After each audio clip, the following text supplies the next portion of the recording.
નમસ્તે વિદ્યાર્થી મિત્રો, સ્વાગત છે આપનું યુથ વિદ્યાકુલની અંદર. અને આજે તમારા માટે એક સરસ મજાનો વિષય ઇતિહાસ, જે 12 આર્ટ્સના વિદ્યાર્થી મિત્રોને ખૂબ જ કામમાં લાગે એવો વિષય છે. એટલે એ ઇતિહાસ વિષયનું મોસ્ટ આઈએમપી મટીરિયલ લઈને આવ્યો છું. જેટલા પણ ચેપ્ટર્સ તમારે ભણવામાં આવનાર છે એમાં વિષય આ આઈએમપી છે તમારા માટે ખૂબ બોર્ડની પરીક્ષામાં કામમાં લાગવાનું છે. તો તમારી સહેજ પણ વાર લગાડ્યા વગર, સહેજ પણ સમય ખાધા વગર તમારી સામે રજૂ કરું છું ઇતિહાસ વિષયનું આઈએમપી. ઓકે, તો પહેલું ચેપ્ટર છે પૂર્વ ભૂમિકા અને અર્વાચીન ભારતના ઇતિહાસની આધાર સામગ્રી. ઓકે, હવે એની અંદર 3 માર્ક્સ વાળા સવાલ સૌથી વધારે પૂછાતા હોય છે. તો પોર્ટુગીઝ કંપનીએ પોતાની કોઠી ક્યાં ક્યાં સ્થાપી હતી, એની માહિતી ક્યાંથી મળે છે. પછી ઇતિહાસની આધાર સામગ્રી તરીકે વર્તમાનપત્રો, મતલબ વર્તમાનપત્રોમાં પણ ઇતિહાસની ઘટનાઓ છે છપાતી હોય છે, તો એ આધાર વર્તમાનપત્રો પરથી લઈ શકો. પછી ઇન્ડિયન આર્કિયોલોજીકલ સર્વે છે, રાષ્ટ્રીય અભિલેખાગાર, તો એ સંસ્થા વિશે તમારે ટૂંકમાં માહિતી લખવાની થશે. સિક્કામાંથી, એટલે અલગ અલગ રાજા મહારાજોએ પોતાની વખતે જે સિક્કાઓ બહાર પાડ્યા હતા, અકબરે દીન ઇલાહી ધર્મની સ્થાપના કરી ત્યારે પેલો સિક્કો બહાર પાડ્યો હતો, કચ્છની કોરીઓ અને એવા બહુ બધા સિક્કાઓ ફેમસ છે. તો એ સિક્કાઓમાંથી પ્રાપ્ત થતો ઇતિહાસ તમારે 3 માર્કની મર્યાદામાં રહીને જણાવવાનો છે. ઓકે, અને ઇતિહાસ છે માનવ જીવનની પ્રયોગશાળા છે, વિધાન કેટલા અંશે સાચું કહેવાય, માનવીએ પ્રયોગો કર્યા છે ઇતિહાસમાં, મતલબ તો એ ચર્ચા કરવાની થશે 3 માર્ક્સમાં. ઓકે, હાલ ચેપ્ટર નંબર 2 છે 18મી સદીમાં ભારતનો ઉત્તરાર્ધ. 18મી સદીના ભારતનો ઉત્તરાર્ધ અને સત્તા પ્રાપ્તિ માટે સંઘર્ષ. તો પેલા પાણીપતના યુદ્ધો છે એની અંદર આ વાત આપણે કરવાની થશે. તો પાણીપતનું ત્રીજું યુદ્ધ ઈસવીસન 1761માં સોરી જે થયેલું, તો એના વિશે વાત તમારે કરવાની છે 3 માર્ક્સની મર્યાદામાં. ત્યાર પછી છે પ્લાસી અને બક્સરનું યુદ્ધ, બહુ ફેમસ છે ઇતિહાસમાં, તો એના વિશે આપવાની છે માહિતી. બરાબર, ટૂંક નોંધ લખવાની છે બાજીરાવ. ઓકે, તો બાજીરાવ પહેલા વિશે માહિતી આપવાની છે. ઓકે, મે બી મને ખ્યાલ છે ત્યાં સુધી બાલાજી વિશ્વનાથ પહેલા હતા, અને પછી બાલાજીરાવ પહેલો અને બાજીરાવ છે બીજો, ને એવી રીતે પેશવાઓ મરાઠા સામ્રાજ્યની અંદર આવેલા. તો મરાઠા સામ્રાજ્યના એક સરસ મજાના વ્યક્તિ હતા બાજીરાવ પહેલા, તો એના વિશે નોંધ લખવાની છે.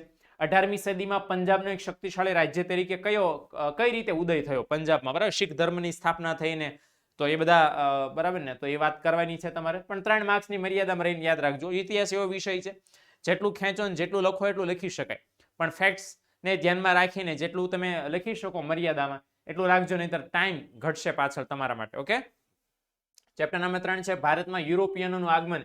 યુરોપિયન કન્ટ્રીઝમાંથી જે લોકો ભારતમાં આવ્યા, બરાબર ને, ઓલા ફ્રેન્ચ આવ્યા ને, પોર્ટુગીઝ આવ્યા ને, તો એ બધા લોકો જે આવ્યા, ઇંગ્લિશ પ્રજા આવી, અંગ્રેજો આવ્યા આપણા દેશમાં, તો એના વિશેની વાત છે. તો ભારતમાં યુરોપિયન કંપનીઓની વસાહતો, મતલબ કઈ કઈ કંપનીઓ આવી હતી, એમણે ક્યાં ક્યાં વસાહતો સ્થાપી હતી. પછી હતી દ્વિમુખી, બરાબર ને, ડ્યુલ શાસન પદ્ધતિ, તો ભૂલી ગયો છું, પણ એ કહેવાય, બરાબર ને, દ્વિમુખી શાસન પદ્ધતિ કોને કહેવાય? અંગ્રેજો અને ફ્રેન્ચો વચ્ચે, મતલબ મે બી મને લાગે છે ત્યાં સુધી અંગ્રેજો અને ફ્રેન્ચો બે શાસન કરતા હતા આપણા ઉપર, તો બંને સ્પર્ધા કરી, તેમાં આપણા ભારતના શાસકોને લશ્કરની કઈ કઈ નબળાઈ ખુલ્લી પાડી દીધી, એ આપણે 3 માર્ક્સની મર્યાદામાં સમજાવવાનું છે. કઈ કઈ યુરોપિયન આગમન શા માટે થયું હતું, બક્સરના યુદ્ધના કારણ શું હતા, અને એની પરિણામ શું શું આવ્યા આપણા ઉપર, એ પણ આપણે ખાસ આની અંદર મિત્રો લખવાનું થશે. ઓકે, ચલો ત્યાર પછી ચેપ્ટર નંબર 4 છે ભારતમાં ઈસ્ટ ઇન્ડિયા કંપનીનું વહીવટી માળખું. બરાબર ને, ઈસ્ટ ઇન્ડિયા કંપની ભારતમાં સ્થપાયેલી 1600 ની અંદર એની સ્થાપના થયેલી. તો એનું વહીવટી માળખું કેવું, તો કયા કયા અધિકારીઓ હતા, વોટેવર. ઓકે, તો વિલિયમ બેન્ટિંગ જે ગવર્નર હતા, અંગ્રેજ ગવર્નર, એણે ન્યાય વિષયક સુધારા જણાવેલા. પછી અંગ્રેજી વહીવટી તંત્રનું સ્વરૂપ, મતલબ અંગ્રેજોની આખી ફોર્મેટ, બરાબર, એ આપણે ભણવાની થશે, મતલબ તમારે 2 માર્ક્સમાં શોર્ટમાં સમજાવવાની થશે. ભારતીય બાબત માટે કયા કયા કાયદા દ્વારા 6 કમિશનરોની નિમણૂક કરવામાં આવી હતી. એટલે જે 6 કમિશનર અંગ્રેજ અધિકારીઓ નિમાણા હતા ભારતમાં કાયદાનો અમલ કરવા માટે, અથવા તો કાયદા દ્વારા, તો એ કયા નામે ઓળખાતા હતા, એ બધું આપણે લખવાનું થશે 2 માર્કમાં. કંપનીના શાસન દરમિયાન કયા કયા કાયદો ઘડાય, તો માત્ર ને માત્ર કાયદા નામ લખવાના છે. નૌકાયાન શાસ્ત્રની શાળા કોણે બનાવી હતી, શેના માટે, તો એ આપણે લખવાનું છે 2 માર્ક્સમાં. નંબર 5 બહુ મોસ્ટ ફેમસ ઇવેન્ટ છે આપણા હિસ્ટ્રીની, 1857 નો સ્વાતંત્ર્ય સંગ્રામ, પ્રથમ સ્વાતંત્ર્ય સંગ્રામ વીર સાવરકરે જેમને કીધેલો એ. ઓકે, તો એમાં 2 માર્ક્સના છોટા છોટા સવાલ છે કે બ્રિટિશ નીતિના કારણે ભારતમાં કોમી વૈમનસ્યના બીજ કઈ રીતે રોપાય, મતલબ કોમી જે ઓલે તૂટ પડી ગઈ, બરાબર ને, અલગ અલગ કોમો છે એકબીજા અંદરો અંદર ઝઘડવા માંડી, તો કઈ રીતે એ લોકોએ ફૂટ પાડી આપણામાં. ડેલહાઉસીની ખાલસા નીતિ છે, અંગ્રેજ ગવર્નર હતો. ઈસ્ટ ઇન્ડિયા કંપનીના અંતિમ ગવર્નર જનરલ કનિંગ પણ ઘણા બધા લોકો કહે છે, અને શું શંકા વ્યક્ત કરી હતી એ લખવાનું છે. 1857 ના મહાસંગ્રામનો પ્રથમ શહીદ કોણ બન્યો હતો, આન્સર તો મને આવડે, મંગલ પાંડે, પણ એના વિશે ઓર 2 માર્ક મળી શકે એટલું તમારે લખવાનું થશે. 4 મુદ્દા ઇનફ છે. ઓકે, અને 1857 નો સંગ્રામ હતો, એમાં કયા કયા સેન્ટર્સ કે જ્યાં યુદ્ધો હતા, એને યુદ્ધો માટેનું કામ થતું હતું, તે મહત્વના કેન્દ્રો ક્યાં ક્યાં હતા, તો એ જરાક લખવાનું થશે. આગળ 5 માર્ક્સના સવાલ 1857ના સંગ્રામમાંથી પૂછી શકાય એવા છે. તો એક તો રાજકીય કારણો, શા માટે 1857નો સંગ્રામ થયેલો, બરાબર ને? તો પોલિટિકલ કોઝિસ બધા લખવાના, પોલિટિકલ શું એવું હતું રીઝન્સ કે જેના કારણે થયો. પછી 1857ના સંગ્રામના સ્વરૂપ વિશેના ભિન્ન ભિન્ન અભિપ્રાય કે મંતવ્યો છે એ લખવાનું છે. શું લેવા સંગ્રામ નિષ્ફળ ગયો, તો એના કારણોની ચર્ચા 5 માર્ક્સની મર્યાદામાં રહીને કરવાની છે. અને સંગ્રામની શરૂઆત કઈ રીતે થઈ, મંગલ પાંડે વાળું ઇન્સિડન્ટ છે ત્યાંથી શરૂ કરવાનું, અને હળવે હળવે કઈ રીતે ફેલાણો, કઈ રીતે પ્લાનિંગ થયું, કઈ રીતે ફેલ થયું, વોટેવર એ તમારે લખવાનું થશે. નંબર 6 છે કંપનીના શાસનની આર્થિક અસરો, મતલબ ઈસ્ટ ઇન્ડિયા કંપનીએ ભારતમાં શાસન કર્યું તો શું અસર થઈ આપણા દેશ ઉપર આર્થિક રીતે. તો 3 માર્ક્સમાં લખવાનું છે કે ઔદ્યોગિકરણમાં અંગ્રેજ સરકારે કયા અંતરાય ઊભા કર્યા અને આધુનિક ઉદ્યોગો કયા હતા અને ભારતનું કેટલું કઈ રીતે શોષણ કર્યું. અંગ્રેજોની મહેસૂલ નીતિ ખાસ પૂછાઈ શકે એવો સવાલ છે મિત્રો, તો કરવાનું થશે તમારે. ઓકે, અને આ એક છે કે ભાઈ આ લોકો એવી સિસ્ટમ બેસાડી કે આપણે કાચો માલ ઉત્પન્ન કરીએ ઇંગ્લેન્ડ માટે અને એ લોકો તૈયાર માલ બનાવીને આપણને પૂરો પાડે, હે ને? ચાલો 7મા ચેપ્ટરમાંથી છે 2 માર્ક્સના સવાલ, સામાજિક અને ધાર્મિક સુધારણા કયા કયા સંતો, પરમહંસો, મહંતોએ આપણા દેશની અંદર ચલાવેલી, તો એ જરાક વાત કરી લઈએ. રામકૃષ્ણ પરમહંસ, બરાબર ને, બહુ સરસ મજાના વ્યક્તિ હતા, સ્વામી વિવેકાનંદના ગુરુ. ઓકે, તો એના વિશે ટૂંક નોંધ, અને એમના શિષ્ય સ્વામી વિવેકાનંદ વિશે ટૂંક નોંધ લખવાની છે. રાજા રામમોહન રાય, બરાબર ને, બંગાળના બહુ મોટા સુધારક હતા, સતી પ્રથાનો વિરોધ કરનારી વ્યક્તિ હતા. ઓકે, તો એમને નૂતન ભારતના, કારણ કે બહુ બધા જે આપણા સમાજના અંધવિશ્વાસોને કુરિવાજો હતા એમણે દૂર કરવાનો બહુ મોટો ભાગ ભજવ્યો હતો. ઓકે, અને મહાત્મા જ્યોતિબા ફૂલે પણ કહેવાય છે, તો જ્યોતિરાવ ફૂલે, તો એમના વિશે પણ શોર્ટ નોટ કરવાની છે. મહારાષ્ટ્રની અંદર આમનું બહુ મોટું પ્રદાન છે. ઓકે, તો એમના વિશે શોર્ટ નોટ પણ 2 માર્ક્સની મર્યાદામાં લઈને લખવાની છે, એટલે બહુ ફાસ્ટ નહીં થઈ જતા, બરાબર ને? સ્વામી વિવેકાનંદ વિશેની ટૂંક નોંધ લખો તો, બરાબર ને, my dear sisters and brothers, આવું ડિટેલમાં જવાનું નથી, કારણ કે 2 માર્ક્સમાં જ છે, તો શોર્ટમાં પતી જવું જોઈએ. ઓકે, હાલો 7મા ચેપ્ટરમાં ત્યાર પછી છે 5 માર્ક્સના સવાલ, થિયોસોફિકલ સોસાયટી. ઓકે, તો એ પ્રવૃત્તિમાં શ્રી એની બેસન્ટ નામના સરસ મજાના હતા વ્યક્તિ, તો એમણે શું આમાં ભાગ ભજવો, આર્ય સમાજની રાજા રામમોહન રાય, બરાબર ને, તો એ માહિતી આપવાની છે. બીજું કે રાજા રામમોહન રાય સમાજ સુધારણા માટે કઈ કઈ એક્ટિવિટી કરી હતી, બ્રહ્મો સમાજ વિશે ટૂંક નોંધ લખવાની છે. બીજું કે સ્વામી વિવેકાનંદ રામકૃષ્ણ મિશન, તો સ્વામી વિવેકાનંદે રામકૃષ્ણ મિશનની સ્થાપના કરીને પછી અલગ અલગ એક્ટિવિટી શરૂ કરી હતી, તો એના વિશે લખવાનું છે. ઓકે, ચાલો ચેપ્ટર નંબર 8 છે 2 માર્ક્સના સવાલ. સૌથી પહેલા જોઈ લે રાષ્ટ્રીય આંદોલનો આપણા દેશમાં 1857 થી 1919 સુધી કયા કયા થયેલા. તો બરાબર, 1919 તો પેલું જલિયાવાલા બાગનો હત્યાકાંડ વાળું છે, 1857 પ્રથમ સ્વાતંત્ર્ય સંગ્રહ, તો આ એક ગાળો લઈ લીધો છે. બંગાળના ભાગલા જે 1905માં લોર્ડ કર્ઝને કરેલા, તો એના વિશે ટૂંક નોંધ લખવાની છે. બ્રિટિશરોને શાનું જાતિગત અભિમાન હતું, બરાબર, અમે ધોળા અને આ બધા કાળા, બરાબર ને, એ કહેતા હતા ને dogs in India are not allowed, તો મે બી એ કોન્સેપ્ટ ઉપર હશે. હિન્દી રાષ્ટ્રીય મહાસભા, ઇન્ડિયન નેશનલ કોંગ્રેસના પ્રથમ અધિવેશન 1885માં ક્યાં મળવાનું થયું હતું, ક્યાં મળવાનું થયું અને કેમ સર બોલ્યું આઈ ડોન્ટ નો, પણ એકદમ એ ખબર છે કે sir A.O. Hume, Allan Octavian Hume એના પહેલા પ્રમુખ હતા. ઓકે, પછી તો ઘણા બધા ઇન્ડિયન આવ્યા હતા. મહાસભાનું પહેલું, મતલબ આનું પહેલું અધિવેશન ક્યાં ભરાયું હતું, તો એ સ્થળની વિશે ડિટેલ લખવાની છે. કોણ હતા પહેલા અધિવેશક, એના પ્રમુખ, તો એ લખવાનું થશે. બંગભંગની ચળવળ, બંગાળના જે ભાગલા પાડવા હતા એની વિરોધમાં કોમી એકતાવાળી ચળવળ છે, આંદોલન કોણે ઉપાડ્યું. સ્વદેશી આંદોલન વિશે ટૂંક નોંધમાં લખવાની છે. મતલબ 2 વિશે એક લીટી લખો તો તમારા 2 માર્ક્સ પતી જશે. ઓકે, ચાલો એટલું સિમ્પલ છે. નંબર 8 છે રાષ્ટ્રીય આંદોલનો. 5 માર્ક્સના સવાલમાં કયા કયા છે? પશ્ચિમના વિચારો, પાશ્ચાત્ય એટલે પશ્ચિમ વિશ્વના વિચારો અને શિક્ષણનો હિન્દ પરનો પ્રભાવ સ્પષ્ટ રીતે જણાવવાનો છે કે ભાઈ એ લોકોનું એજ્યુકેશન, એ લોકોના વિચારો આપણા દેશ ઉપર કઈ રીતે અસર એમણે પાડી. ઓકે, હિન્દી રાષ્ટ્રીય મહાસભા, ઇન્ડિયન નેશનલ કોંગ્રેસ, એની સ્થાપના ક્યારે થઈ, એના પ્રથમ અને દ્વિતીય અધિવેશનના પ્રમુખ કોણ હતા, તો ભાઈ ક્યારે થઈને કઈ રીતે થઈ એના વિશેનું તો ઓલરેડી કહી દીધું, પણ પહેલા પ્રમુખ કોણ હતા એ તમને કહી દીધું છે, A.O. Hume, Allan Octavian Hume. Okay, બાકી બધું તમારે શોધીને લખવાનું થશે. ભારતના ભવ્ય ભૂતકાળના પુનઃસંશોધનની પ્રક્રિયાને ખ્યાલ આપો, તો એ તમારે ચોપડીમાં આપ્યો જશે બેઠો, તો ખાસ આ લખવાનું થશે. ઓકે, ચાલો ચેપ્ટર નંબર 9 છે સ્વરાજ માટેનો સંઘર્ષ. તો 1919 થી લઈને 47 માં આઝાદી મળી ત્યાં સુધી. ઓકે, હિન્દ છોડો આંદોલન મોટું આપણું આંદોલન હતું આઝાદી પહેલા 1942માં ગાંધીજીએ શરૂ કર્યું હતું. ઓકે, વચ્ચે ચોરાચોરીનો બનાવ બની ગયો અને દાંડી કૂચ થઈ ગઈ ને એવું, બરાબર ને, અસહકારનું આંદોલન ને એવું ઘણું બધું થઈ ગયું. તો હિન્દ છોડો આંદોલન 1942માં એ સરકારે કેવું દમન, કેવું અત્યાચારો ગુજર હતા એના વિશે લખવાનું છે. ખેડા સત્યાગ્રહ, ગાંધીજીએ ખેડા સત્યાગ્રહ શું લેવા કર્યો હતો. પછી અસ્પૃશ્યતા, એટલે નીચી જ્ઞાતિના લોકો છે ને અસ્પૃશ્યતા નિવારણનો બહુ પ્રોબ્લેમ હતો, એના માટે ગાંધીજીએ ઝુંબેશ ચલાવી. રોલેક્ટ એક્ટ જે આવ્યો હતો, રોલેક્ટ કમિશન જે આવ્યું હતું, એને ગાંધીજીએ કાળો કાયદો કીધો. ઓકે, મે બી એટલા માટે કાયદામાં જે કમિટી હતી એમાં ઇન્ડિયન્સ એકય નહોતા, તો એક રીઝન એ પણ હોઈ શકે, પણ તમે જોજો તો 2 માર્ક્સમાં તમને જવાબ મળશે. ઓકે, અને ખાસ મિત્રો એક સાથે આ પણ એક તમને જાહેરાત કરી દઉં છું કે ઓલરેડી અમારા તરફથી અત્યારે વિદ્યાકુલની ટીમ તરફથી તમારા માટે 12માના બોર્ડમાં પેપર સોલ્યુશન અમે અત્યારે કરાવી રહ્યા છે. દરેક વિષયના 5 મોડેલ પેપરનું સોલ્યુશન ઓલરેડી ચાલી રહ્યું છે, અને જે પેપર સોલ્વ કરાવીએ છીએ એની રિટર્ન નોટ, હેન્ડ રિટન સોલ્યુશનની નોટ એ તમને ફ્રીમાં આપી રહ્યા છે. અને જે વ્યક્તિ પેપર સોલ્યુશનની બેચ લેશે એમને ખાસ તમને કહું છું, માહિતી આપું છું કે રિવિઝન કોર્સની આખી બેચ ફ્રીમાં મળશે, અને આખો જે ફૂલ કોર્સ અમે ભણાવ્યો છે એ પણ તમે ફ્રીમાં જોઈ શકશો. એટલે હવે બોર્ડની પરીક્ષાને બહુ જૂજ દિવસો બાકી છે. હવે જૂજ દિવસો બાકી છે ને તમારે આ બધાની જરૂર પડશે. તમારે રિવિઝન, તમને એમ થાય કે સાહેબ દિવસ ઓછા છે તો આટલા બધા લેક્ચર કેમ જોવા, તો રિવિઝન બેચમાં જોઈ લો. તમને એમ થાય કે સાહેબ રિવિઝન બેચમાં લો ટોપિક જોઈ નહીં સમજાતું, તો ફૂલ બેચમાં એ ટોપિકનો લેક્ચર જોઈ લો. હે ને, તમને એમ થાય કે આ બે થઈ ગયું છે તો પેપર સોલ્યુશન બેચ જોઈ લો. એટલે પેમેન્ટ તમારે માત્ર પેપર સોલ્યુશન બેચનું કરવાનું છે. એક પેપર સોલ્યુશન બેચની અંદર તમને રિવિઝન બેચ અને ફૂલ કોર્સની બેચ બે ફ્રીમાં મળશે. અને તમને એમ થશે કે સાહેબ કેટલા રૂપિયામાં, પણ મેઇન વાત એ છે તો પેપર સોલ્યુશન બેચ જ્યારે લોન્ચ કરેલી, બરાબર ને, ત્યારે લોન્ચ થયેલી 999 માં. પછી એમ થાય કેટલા રૂપિયામાં તમને મળશે? 499. અરે નહીં, તમારા માટે સ્પેશિયલ ઓફર છે ભાઈ. તમે અમારા માટે સ્પેશિયલ છો તો ભાઈ અમે તમારા માટે કંઈક તો સ્પેશિયલ કરીએ ને. એટલે તમારા માટે એક સ્પેશિયલ ઓફર છે કે 499 પણ નહીં, તમારા માટે અમે લાવ્યા છીએ પેપર સોલ્યુશન બેચ માત્ર 399 રૂપિયામાં, ઓનલી 399. ઓકે, એટલે વહેલા તે પહેલાના ધોરણે પ્લે સ્ટોર ઉપરથી વિદ્યાકુલ એપ્લિકેશન ડાઉનલોડ કરી લો અને તાત્કાલિક આ ઓફરનો લાભ મેળવો. એટલે એક બેચની અંદર તમને 3 બેચનો લાભ મળશે, 1 in 3. ઓકે, આટલું તમારા માટે સહેલું કામ છે. એટલે આમાં બહુ બધું તમને મળશે. જાશો, જોશો, જાણશો તો ખબર પડશે. કાંઈ ખબર ન પડે તો this is the helpline numbers here. Okay, 99 44 45 97 41 45 402 અને 81 60 74 75 65. ઓકે, તો 3 ફોન નંબર છે. કોઈ પણ નંબર ઉપર ઓફિસના સમયમાં તમે કોલ કરશો, તમને બધી માહિતી આપશે. ઓકે, ખાસ તો એટલા માટે મિત્રો કે બોર્ડની પરીક્ષામાં તમારે ખબર છે કે બહુ બધી જરૂર છે કામ કરવાની, મહેનત કરવાની, તો બસ એના માટે હાજર છીએ તમારા માટે.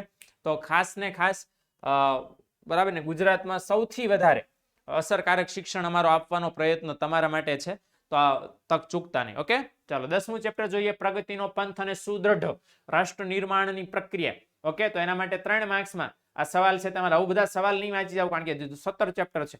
ઓકે, પણ ઇન શોર્ટ ભારત પાકિસ્તાનના સંબંધો, ક્યારે કયા યુદ્ધો થયા, એ ઔદ્યોગિકરણ વિશે નોંધ લખવાની છે, ઇન્ફોર્મેશન ટેકનોલોજી વિશે, તો આ બધું લખવાનું થશે.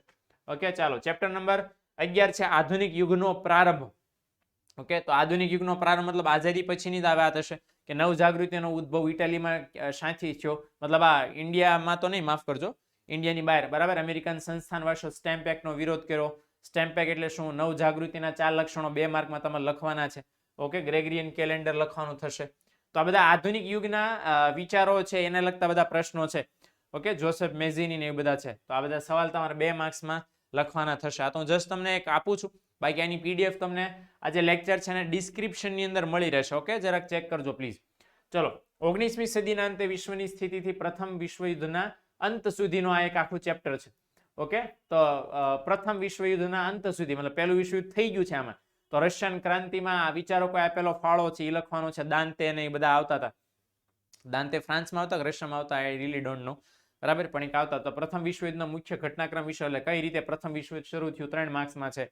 બરાબર, ઓલા રાજકુમાર ને, બરાબર ને, સર્બિયાના સારાજેવો હત્યાકાંડ, તો સારાજેવો હત્યાકાંડ જ્યાંથી શરૂ થયેલો ત્યાંથી તમારે લખવાનું છે. પણ પછી કયા દેશો જોડાણા એ આગળ લખતું જવું થશે. બોલ્શેવિક ક્રાંતિ, બરાબર ને, તો રશિયામાં થયેલી લેનિન એના સૂત્રધાર હતા. તો એ સૂત્ર કયું આપ્યું હતું? વર્સેલ્સની સંધિ. જર્મનીમાં બધા ઓલા દેશો છે, મિત્ર દેશો હારી ગયા. બરાબર ને, કે ધરી રાષ્ટ્રો મે બી હારી ગયા હતા, મિત્ર દેશો જીતી ગયા હતા. તો એ લોકોએ સંધિ કરી હતી, વર્સેલ્સની સંધિ. તો એ લખવાનું છે. જર્મનીના 4 ટુકડા પાડ્યા હતા, હે, બર્લિન વોલ ઊભી કરી હતી. રશિયન ક્રાંતિમાં લેનિનનું પ્રદાન છે, બહુ મોટું છે, એ વર્ણન કરવાનું છે. 5 માર્ક્સમાં 12મા ચેપ્ટરમાંથી સવાલ આ બધા છે જે પૂછાવા લાયક છે. રોલેટ એક્ટ ખાસ એમાંથી કરવા જેવું છે. ઉગ્ર રાષ્ટ્રવાદ, તો એ પણ છે. ગાંધીજીના સત્યાગ્રહ અને હિંસાના વિચારો અગત્યના થઈ શકે, તો એ જરાક લખજો. ઓકે, ચાલો ચેપ્ટર નંબર 13, 1919 થી 1939 વચ્ચેનું વિશ્વ, મતલબ આ પહેલું વિશ્વયુદ્ધ પૂરું થયું અને બીજું વિશ્વયુદ્ધ શરૂ થયું ત્યાં સુધીનું વિશ્વ છે, વર્લ્ડ. ત્યાં સુધીની ઘટનાઓમાં 5 માર્ક્સમાં સવાલમાં સમાવી લેવામાં આવી છે. નાઝીવાદના ઉદયના કારણો અહીંયા છે. નાઝીવાદ ક્યાં થયો હતો? જર્મનીમાં. હિટલર, બરાબર ને? હિટલર તો હતો ને મેઇન માણસ. તો એ બધું અહીંયા લખવાનું થશે તમારું. ઓકે, ચાલો. ત્યાર પછી મિત્રો ખાસમ ખાસ છે 13મું ચેપ્ટરમાં ઓર 5 માર્ક્સના સવાલ છે રાષ્ટ્રસંઘની રચના અને કામગીરીનો ખ્યાલ. સંયુક્ત રાષ્ટ્રસંઘ, બરાબર? You can say. તો યુનો એ કઈ સફળતા આપી ને કઈ નિષ્ફળતા આપી, તો એ આવશે. હાલો, 14મું ચેપ્ટર છે દ્વિતીય વિશ્વયુદ્ધ, સેકન્ડ વર્લ્ડ વોર, બરાબર ને? કોણે શરૂ કર્યું? ઓફકોર્સ જર્મની, ઓલે હિટલરે શરૂ કર્યું હતું. ખંજોળ બેન નથી થતી તો એણે શરૂ કર્યું. પછી 1945માં હિરોશીમા નાગાસાકી એ પૂરું થઈ ગયું. ઓકે, પણ જર્મનીની શું વ્યવસ્થા કરવામાં આવી દ્વિતીય વિશ્વયુદ્ધના અંતે? રશિયાએ દ્વિતીય વિશ્વયુદ્ધ પહેલા કયા કયા દેશો સાથે સંધિ કરી હતી, પ્રારંભ કઈ તારીખે થયો, આ બધું જોવા જશો તો તમને મળશે. તો કરવાના થશે 2 માર્ક્સમાં. ઓકે, ચાલો. 5 માર્ક્સના સવાલ ઓનલી 3. દ્વિતીય વિશ્વયુદ્ધના પરિબળ કયા કયા, શું લેવા થયું, દ્વિતીય વિશ્વમાં કઈ કઈ મુખ્ય ઘટનાઓ બની, અને જર્મનીના વિજયની મતલબ શરૂઆતમાં જર્મનીને કયા કયા વિજયો મળ્યા, પોલેન્ડ ઉપર આક્રમણ કર્યું, આની ઉપર કર્યું, આની ઉપર કર્યું, તે લખવાનું છે. ઓકે, ચાલો. ત્યાર પછી દ્વિતીય વિશ્વયુદ્ધ પછીનું વિશ્વ, 15મું ચેપ્ટર છે. ભાઈ બીજું વિશ્વ પૂરું થઈ ગયું પછી શું હતું? તો નાટો વિશે માહિતી આપવાની છે. Okay, North Atlantic Treaty Organisation એવું કંઈક આવે છે. તો એ સંસ્થા વિશે માહિતી આપવાની છે. બધા ગ્રુપ ઓફ કન્ટ્રીઝ છે, બરાબર? એની અંદર 2 માર્ક્સમાં ટૂંકમાં સવાલનો જવાબ લખવાનો છે. આ બધા દેશો પર કોનું વર્ચસ્વ હતું, મતલબ કયા દેશ ઉપર કોનું શાસન હતું, બરાબર ને? આ સમયગાળામાં તો એ તમારે લખવાનું થશે. 19 એક દેશો આપ્યા છે. તો 19 દેશો આ એટલા માટે કે ભાઈ 1919 કે 2 માર્કમાં નહીં પૂછાય. 2 માર્કમાં જણાવો 19 દેશો પર કોનું શાસન હતું, પણ આમાંથી કોઈ પણ પૂછાઈ શકે. ઓકે, તો આ ખાસ ભૂલતા નહીં. દાખલા તરીકે ભારત લખ્યું છે, ભારત ઉપર કોનું શાસન હતું? ઇંગ્લેન્ડનું.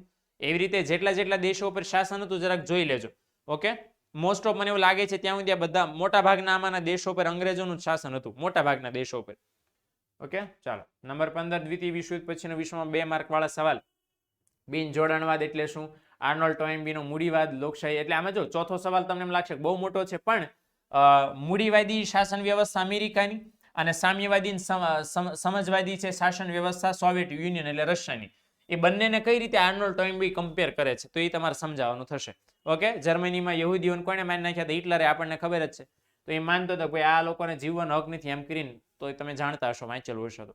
ઓકે, 3 માર્ક્સના સવાલ. બિન જોડાણવાદ એટલે શું? માઓ ત્સે-તુંગ ને મહાપ્રસ્થાન ને નેલ્સન મંડેલા નાટો સિયાટો, આ બધા વિશે શોર્ટમાં લખવાનું છે. ચેપ્ટર નંબર 16 છે સમકાલીન વિશ્વમાં રાજનીતિ, અર્થકારણ અને સમાજ.